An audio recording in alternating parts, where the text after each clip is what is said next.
sa vie de famille, mais aussi de la petite histoire sur la création de cet institut supérieur ici en République démocratique du Congo. Il est sans doute au salon et nous allons le découvrir ensemble avec vous. Chut, restons tranquilles, c'est tout de suite ton parcours.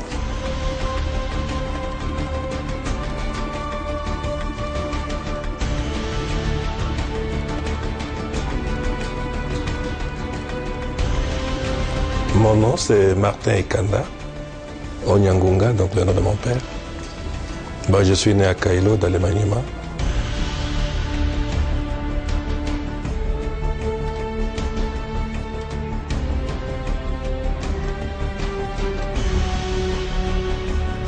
Au Maniema, j'ai fait mes études primaires. Ma région d'origine, c'est le Kassai oriental, donc dans le Sankuru. J'ai fait l'école secondaire méthodiste de Wembonyama, dans la section de maths physique pour la première partie, et la partie terminale, je l'ai terminée au collège Saint-Augustin à Lodja.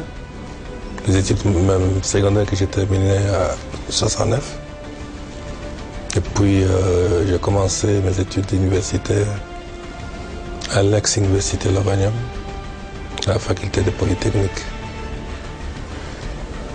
Par des circonstances qui sont arrivées, j'ai continué mes études à l'université à Belgique pour les études informatiques que j'ai terminées vers les années 74.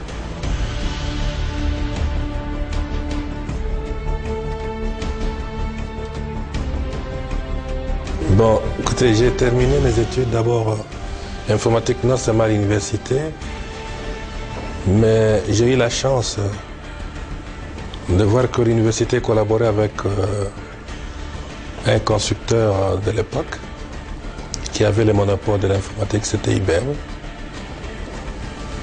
J'ai étudié à IBM Belgium Center Education.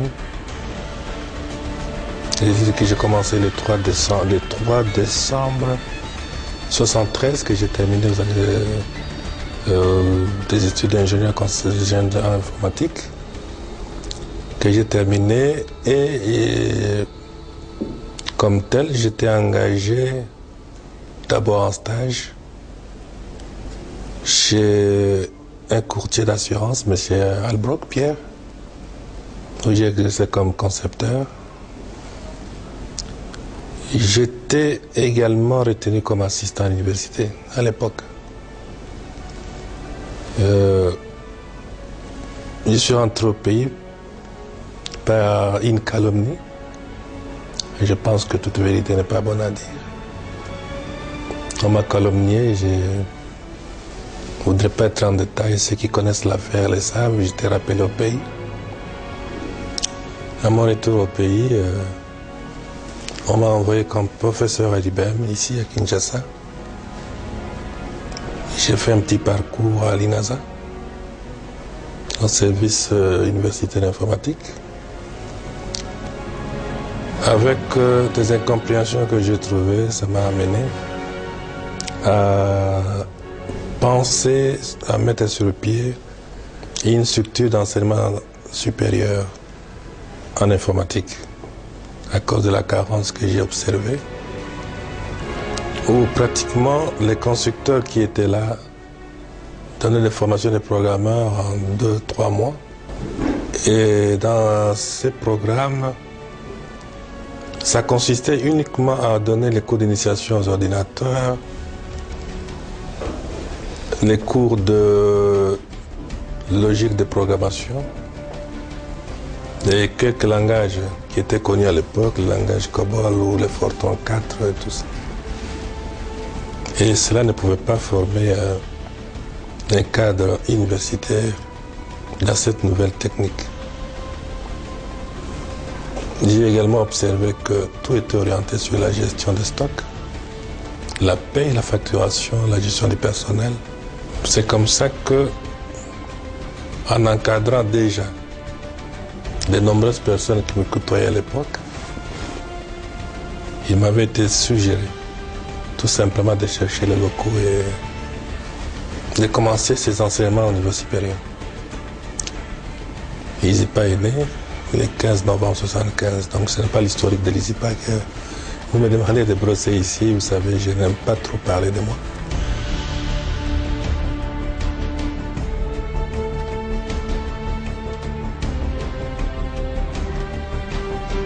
Je suis marié,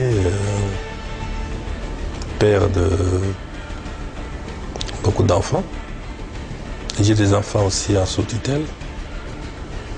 J'ai la passion de, comme tout Africain, vous savez, ma façon de vivre, c'est avec la famille.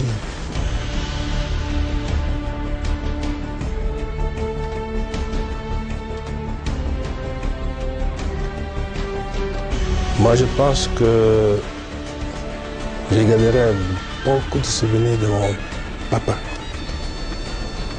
Et il m'a donné beaucoup de conseils dans la vie que j'essaie aussi de répercuter aux autres.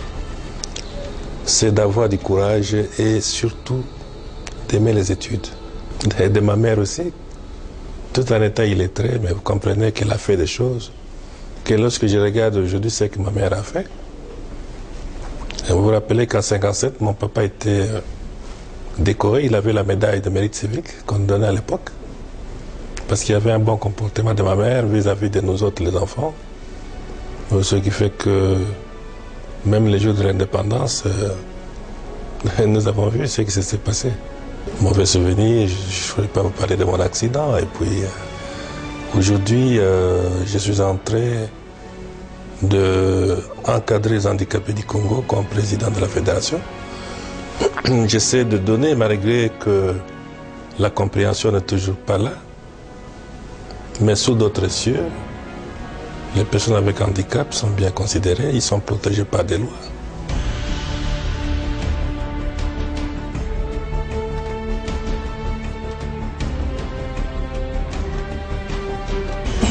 Je m'excuse beaucoup, je ne sais pas répondre à cette question. Vous savez, chaque fois que j'essaie de répondre à cette question, il y a de mauvaises interprétations. On m'attribue les propos que je n'ai pas dit. Je pense que nous sommes là, vous avez suivi le conseil des ministres, avez décidé. Moi, je pense que le compte rendu du conseil des ministres a été suffisamment clair en cette matière, donc je n'aime pas ajouter d'autres polémiques.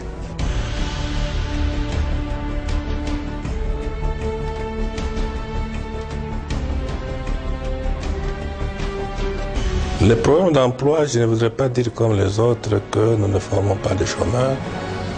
Le travail, c'est votre propre capacité de comprendre et d'appliquer les théories que vous recevez. Ce qui fait que nos étudiants qui viennent réellement pour, excusez-moi la tautologie, étudier, ils les pratiquent et à la sortie, ils n'ont pas de difficulté. Il y a certains qui refusent même d'aller faire des demandes d'emploi. Et vous trouvez combien, que ce soit dans notre option douanière, combien détiennent de maisons de douane, qui s'associent avec les collègues de la gestion financière pour monter les entreprises. Les gens de l'informatique n'en parlent pas, c'est toute l'Afrique.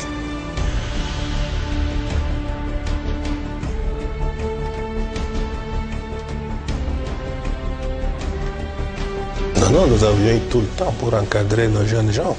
Vous trouverez les anciens de l'ISIPA. Beaucoup se sont spécialisés et aujourd'hui ils assument des grandes fonctions, même quand les professeurs étrangers arrivent. Face aux anciens de l'ISIPA, ils n'ont aucun complexe. Parce que nous avions eu à son temps le mérite de le faire assister de le faire encadrer par les professeurs spécialisés dans leur domaine.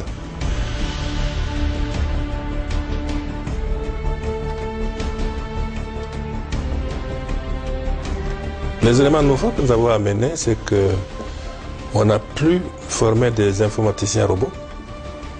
Nous avons inséré des programmes d'économie politique, de comptabilité, de statistiques, pour former un homme complet, les cours de droit commercial. Donc l'économétrie était une partie de nos préoccupations pour les jeunes gens.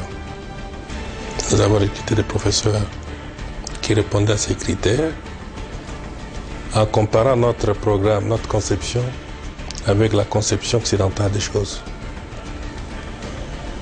Il fallait qu'un constructeur ici vende son équipement et prépare 2 ou 3 techniciens pour les affecter là où il venait de vendre son produit.